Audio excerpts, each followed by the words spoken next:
Hello, Yu-Gi-Oh players, and welcome to Playing Chain Beat. I am your host, the RJB0, and today I'm bringing you actually kind of finally my legit deck profile for Chain Beat. Now, keep in mind that right now I am actually just coming back into working with Chain Beat after having a big hiatus with the deck, having been playing Thunder Family for the majority of this format because I think Thunder Family is the best anti-meta deck for the format, and as you guys know, I'm really into the anti-meta.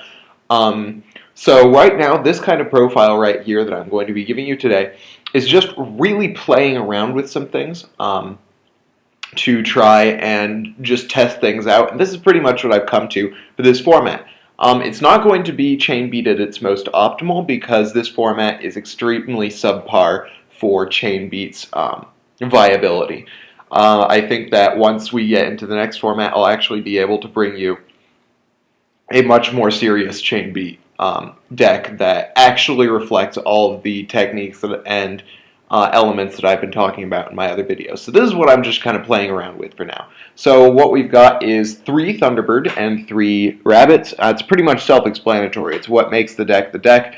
Some people run like 3 and 2 depending, but I really like the 3 and 3 mostly because this deck doesn't have a whole lot of monsters, so the more monsters you can acquire, the better. Then I've got the 3 card D. Right now I'm doing this instead of Tankies, mostly because I feel like card D gives me a lot more utility than Tanky does, and in order to justify running enough Tankies to make it consistent, I would have to put in Bear, and I'm not the biggest fan of Bear in this deck, for a couple of reasons, which I'll get to in a moment. Next we have 2 Maxies. It's kind of a meta call right now. It gets you more draw power on top of the card D, and it also helps to slow down opponents' plays when you think that they're going to stop going off just to keep you from getting those pluses off a maxi. Now the next thing is something I've just been messing around with because I'm playing a Garden build, and in this format, Garden is your most important card. If you've got Garden on the board, you're winning. And one of the issues with Malefic Stardust Dragon that a lot of people have been bringing up is that if you have it, but you don't have any field spells left, it's going to be a dead draw. And my response to that is if you don't have any field spells in this deck right now, you're going to lose anyway. Not necessarily because the deck doesn't have plays against your opponents, but the fact that the game is so fast right now, and there's so many ways to produce advantage, that your 1-for-1s and field clears are not going to do enough work for you. What you really need are these Black Gardens. Black Garden is the most important card for Chain Beat this format. It makes your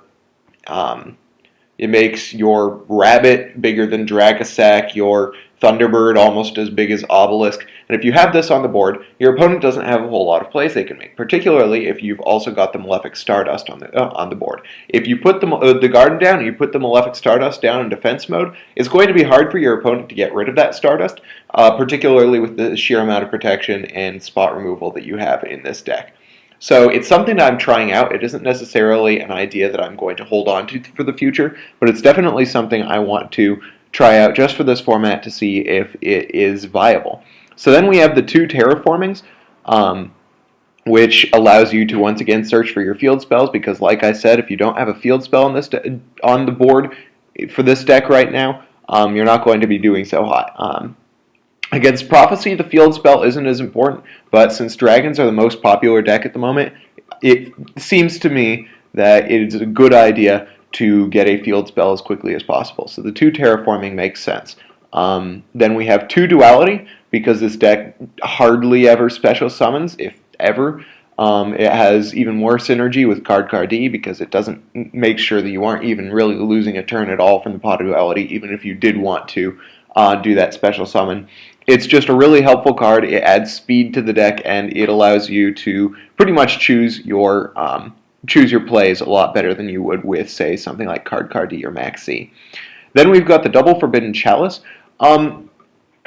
This is just a weird idea that I'm working with because this deck just needed more effect negation. I like the fact that Forbidden Chalice can operate during your turn as well, as opposed to like Breakthrough Skill, which you have to wait a turn to use, or Veiler, which you can only use during your opponent's turn. I also like the fact that Forbidden Chalice can add even more attack onto my Thunderbird. So if I'm playing like Bujin, for instance, and I've got the Black Garden on the board, and I'm going in for the hit against the Yamato that's been hit with Black Garden, and they drop the Crane. I can drop a Forbidden Chalice on my Thunderbird in response to the Crane, and still run over the Yamato. So there are just a few reasons why I'm trying out Forbidden Chalice over some other effect negation. It can also operate during the damage step, which helps against cards that protect from targeting, things like what's it called? Anyway, so that's a Forbidden Chalice. Then we have one Seal of Orichalcos. I put this in here in the main deck over a third Black Garden because Black Garden doesn't do a whole lot of work late game. Once your opponent already has a monster on the board, sometimes it's important to be able to run over that monster, and that's where Seal of Orichalcos comes in. It makes Rabbit have 2,000 attack, Thunderbird have 2,450. Which is really big. It doesn't get over a whole lot right now, but it helps you with getting a field spell, and it also makes your Stardust have 3,000. So there are a lot of things that you can pull with the Seal of Orichalcos, and it's a lot more helpful late game than Black Garden is. Now I've got one Dark Hole because even though Dark Hole isn't the best this format, field clearing in Chain B is really the big thing. You want to build up field presence, and once your opponent has used up all their resources, you smack them with a field clear and you go in for the push. Now I have one Tenki just to ensure that I can get a monster in my hand early game, because without a monster, this deck doesn't do so hot. So then we have one MST. I'm maining this for a couple of precautionary reasons. Things like safe zone, stuff like that. Every once in a while, it's nice to just have an MST, and since it's so easy to get that to your hand in this deck, I really figured that I didn't need to take up space with two. Then, of course, we've got the 6 Compulses.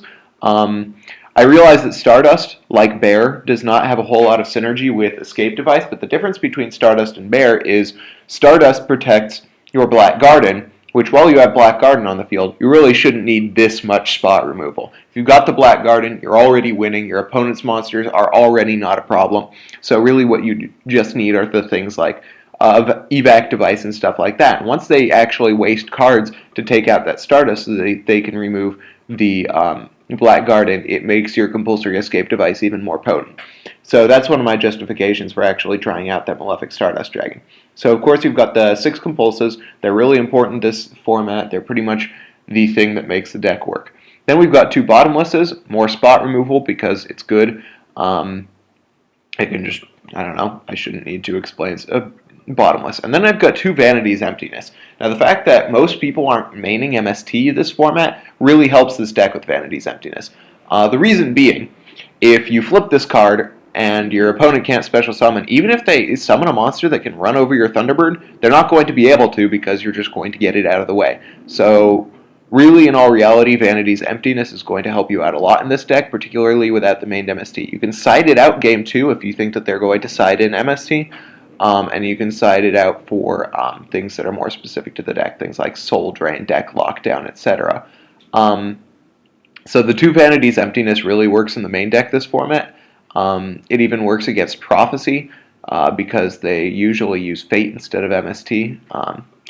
A couple of things that work really nicely with the Vanities Emptiness. It's chainable summon negation. It's just, there's a lot of good stuff that goes with Vanity's Emptiness for this deck. And then we've got the 3 big field clears, double Torii and 1 Needle Sealing. Now Needle Sealing is extremely important in this deck, A, because it's chainable, and B, because it actually works. It's almost always live. I've actually considered running a second one, but sometimes, occasionally, it can be dead, and you don't want to run into that situation, but it's very rare that that happens because of Black Garden, because if you have a Rabbit and a Thunderbird on the board, if your opponent summons 2 monsters, you've got a live Needle Sealing. So it doesn't take a whole lot for Needle Sealing to be live, and the field clearing is really important for this deck. And I've got the 2 Solemns and the Starlight Road. Starlight Road just because this deck loses to Heavy Storm. Then for the side deck, we've got the 3 Draw and Lockbird. It really helps out against Prophecy. It also makes Thunderbird chainable when your opponent searches for things like Fate, stuff like that. Then you've got 1 Black Garden, so that I can switch it out with Orichalcos against dragons, because Orichalcos isn't going to help me a whole lot against dragons except with Stardust. In all reality, if you've got Black Garden on the board, you're winning against dragons. So Then we've got the deck lockdown, which helps once again against dragons, and it also helps against prophecy. I've been considering maining this card, except for the fact that it isn't chainable, which is not something you really want for this deck. Unless you absolutely have to. Then the double MST. I actually probably don't need the third MST, but it's something I'm holding on to until I get a better idea. Double anti-spell fragrance, double macrocosmos.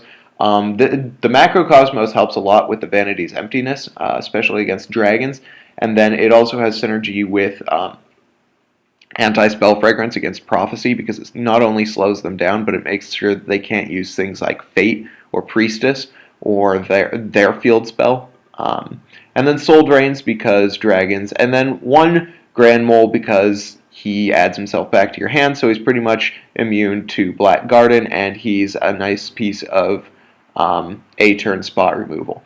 So that's my side deck. Just a lot of things I'm playing around with. Once again, I'll have a much more solid deck profile once we move on into the next format. And the extra deck is almost completely arbitrary since you hardly ever summon from the extra deck. If I use the double Stardust, one for Starlight Road, one for Malefic, and I've got my rank 4s that I never go into except like once I've gone into Ophion. And then the only real extra deck card you're going to end up using is number 49, Fortune Tune, because sometimes you know that your opponent is going to either take out your rabbit or you're going to have to banish your rabbit and they're going to attack you for game. If you can overlay for that Fortune Tune, you can hold on to your rabbits and then put them back into your deck. And then Leviair you can use sometimes, and Wind Up Zenmaines is occasionally really helpful. You can also use Soul of Silver Mountain in this deck. So that's really the deck I'm working on with Chain Beat, just kind of for this format. I'm playing around with it. It isn't anything particularly serious, but I just figured I'd show you guys what I'm playing around with just for the sake of discussion. So let me know what you guys think. Hit that thumbs up button if you like the video. If you don't like it, let me know why. Discuss in the comments below or hit up my Facebook. I've got the link in the description. Thank you guys for watching Yu-Gi-Oh! And Business Casual. I'm the RJB0 and I got a jet. See you guys.